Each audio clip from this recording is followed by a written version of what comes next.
Hey, welcome to Aussie Online Growing on Shopify. This is episode 106, and I actually want to check in with you today and share with you some current struggles I'm having in my e-commerce store and a few specific things that I think are my next challenges and why I think these things have become a problem and what I plan to do about them. So, this podcast is all about growing in e-commerce in Australia, and many of my episodes have tips and tricks and experiments and things I've tried and had success with and my experience, particularly with Facebook ads and email marketing. But this episode is a bit more of a check-in on the current hurdles I feel like I'm facing in my e-commerce store and some specific things that are happening at the very moment that I think are problems that I need to solve next.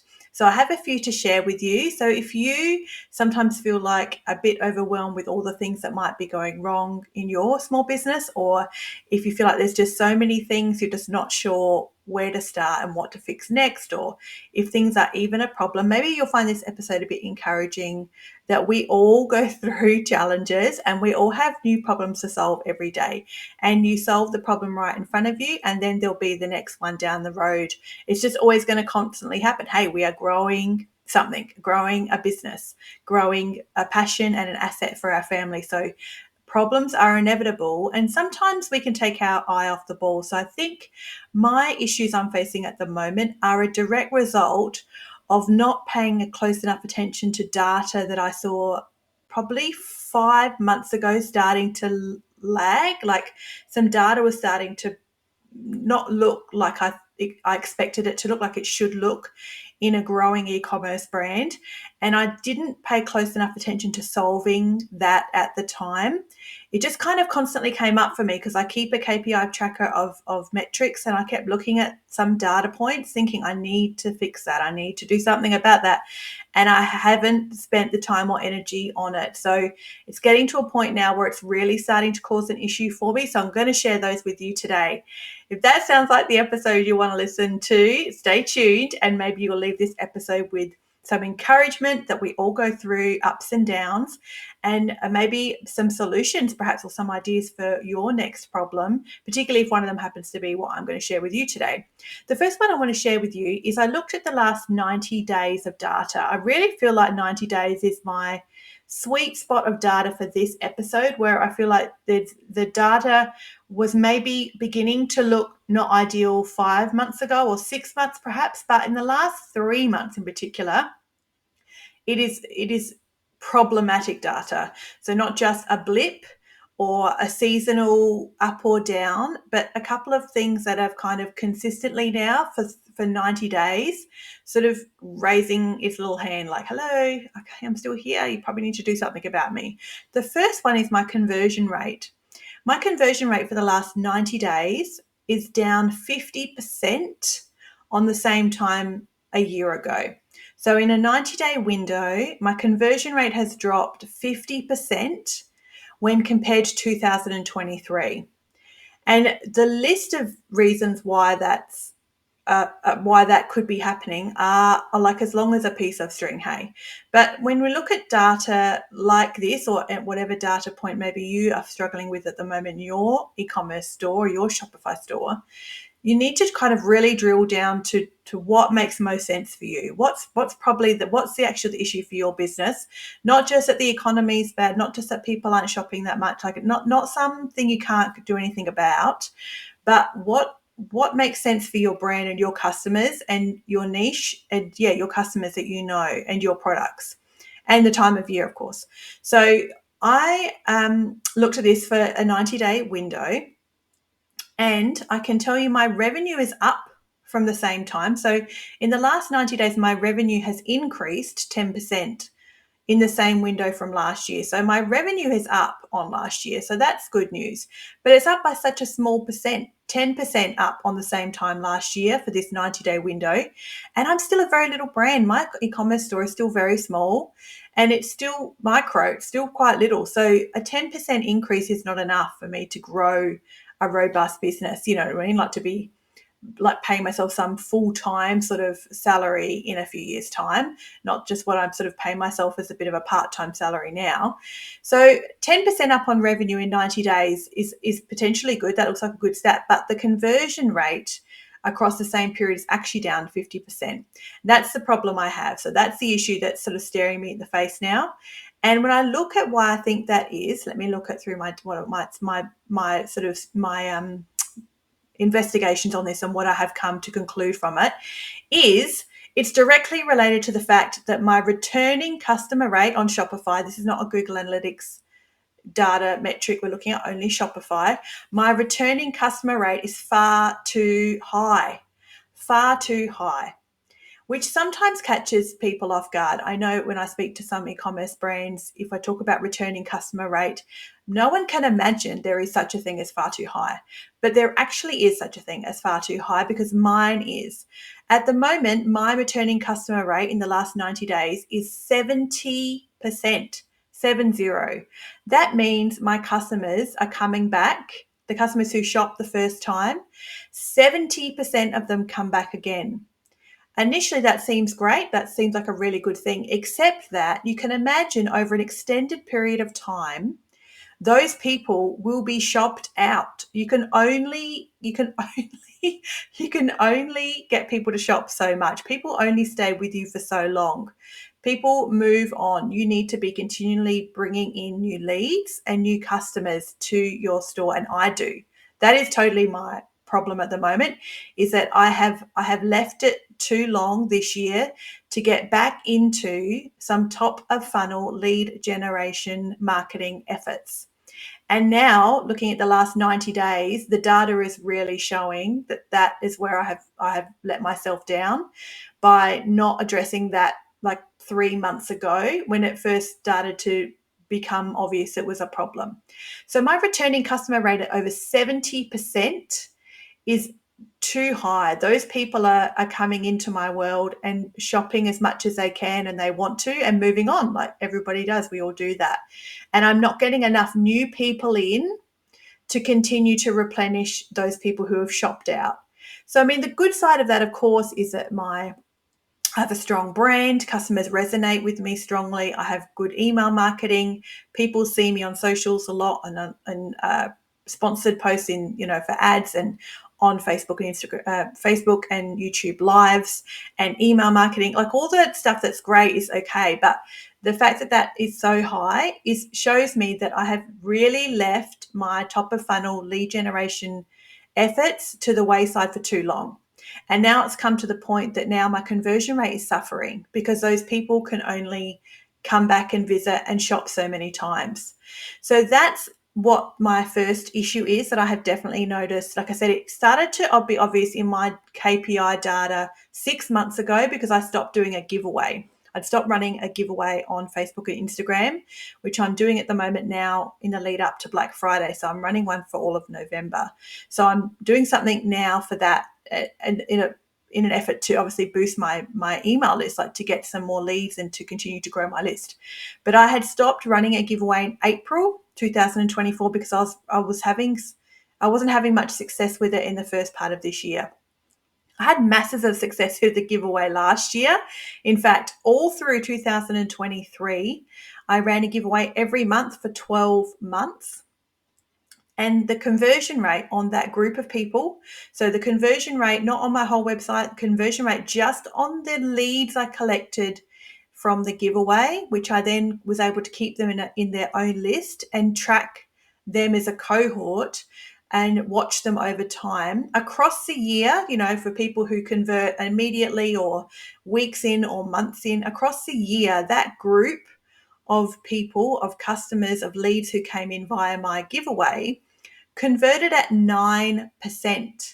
9% in e-commerce for anything is really, really good. So it's a fantastic exercise, and the leads were obviously really good quality that I was able to see that group of people across the year convert at 9% and become customers. I started to have issues with that at the start of this year, and I stopped doing a giveaway, and I've left it since then, since like April or March. So I'm now doing a giveaway again, and I'm really interested to see how this group leads of customers, potential customers, as they go through my email flows and as I contact them every week with my regular campaigns, how well they convert over time as well. So that's my first issue that has been, as like I said, I'd noticed it a few months ago as I'm tracking my monthly data. And now it's really in the last 90 days has become an obvious problem. And I would encourage you to track your own data. Like, do you have a spreadsheet that you check data every month? Like, do you check your conversion rate? And I did do an episode about this once. I probably need to do an updated one about what I'm tracking now. But track something. At least track your add to carts, your initiate checkouts, your sessions, your conversion rate, your average order value. Check some basic things that show in your Shopify dashboard and track those every month so that you can see the trends and catch these things as they start to become a problem. And because as well, this is another bit of a side note, is sometimes we feel like the problem is not enough sales. I haven't got enough sales. I'm not getting enough sales. We feel like that is the actual problem. But often if you look at the picture and you look more deeply at the data in your own Shopify dashboard, you see the problem is actually you didn't have enough sessions to begin with. You didn't have enough people to begin with coming to your website, or you didn't have enough people adding to cart to begin with. Or do you know what I mean? Like, no sales is a really open-ended problem that could have many reasons behind it and many solutions. So the no sales problem or not enough revenue problem really only becomes, you can really only dig into the reasons, actual reasons why that's the case and what to do about it by looking at the data. You can lock in your price with me for the rest of this year if you book yourself a discovery call before the end of 2024.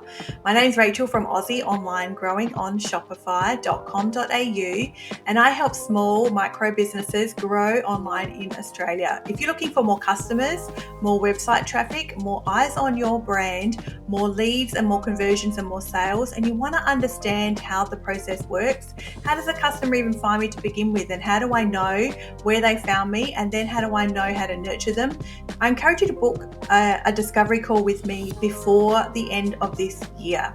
You will lock in the price on my website. My prices will go up on the 1st of January 2025, but if you book a discovery call now on the website, if you just make your booking before the end of 2024, the prices on my website will be the price you pay.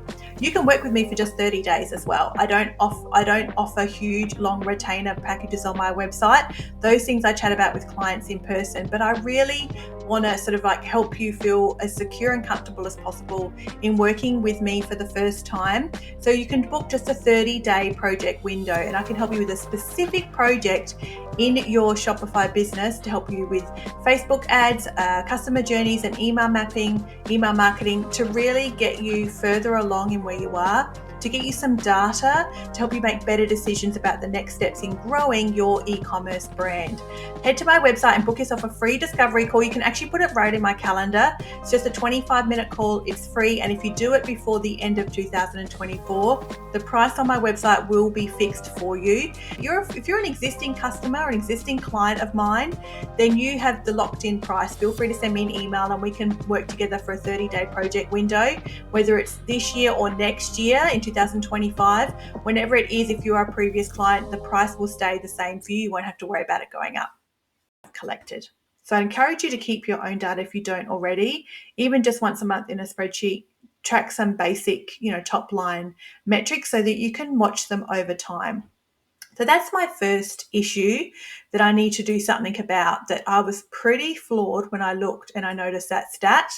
Like I said, my revenue is up slightly, but that's kind of I'm not singing, praises about that. I'm not really stoked about that. It's not up very much, but the issue is my conversion rate has plummeted across 90 days. The next thing is in my Klaviyo account. Every month you get a benchmark report so you can check the health of your account, what's doing really well and what's not doing well.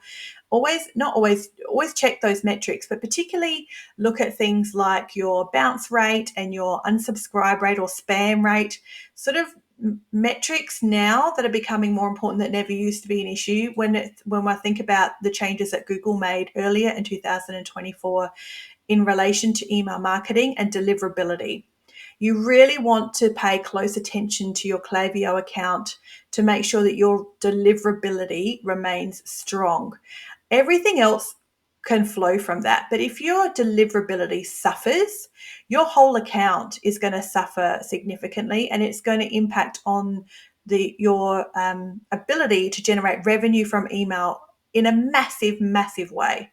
So when I look at my metrics at the moment, my spam rate is probably a bit too high. I need to do something about that. I'm probably having too many people mark me as spam. It's not causing an issue yet, but again, it's one of those things that if I sort of notice it now and make sure I can continue to remain aware of it and keep it top of mind, I will make sure I do some things to improve it. My click rate and my open rate and click rate are amazing. And I did an episode about that not long ago, like just a few episodes ago. My open rate and click rate are through the roof, like really, really good. So those things are fantastic. I'm very pleased with that. But my revenue per recipient or per email is not good. It's dropping. So my revenue per, or like revenue per email or revenue per recipient is dropping. And it has been dropping for 90 days. When I look at the 90-day window that I've been paying attention to, then that's been dropping. So this is actually a little bit related to my first problem, in the sense that in the last 90 days, I am funneling more top of funnel traffic to my website. Another reason why my conversion rate is dropping as well, that's a sensible reason why, like it's a good reason why my conversion rate is dropping. My revenue per email might be dropping because I am funneling in a heap of new leads. So I'm filling up my email list with new leads and potential customers. So that just increases obviously the volume. It's like if you started out your e-commerce brand or on Shopify, maybe even you sold in person to begin with, and you had a lot of in-person interactions like at craft fairs or markets, or a lot of Google traffic with just organic efforts that you were doing, you probably weren't making enough to make a living off it because you had a very small group of people who went to look for you. They went and found you on Google, but the traffic intent was really high, so your conversion rate may have been really good. That seems like a good idea, and conversion rates being high is good for sure, except that a bit like my returning customer rate being far too high.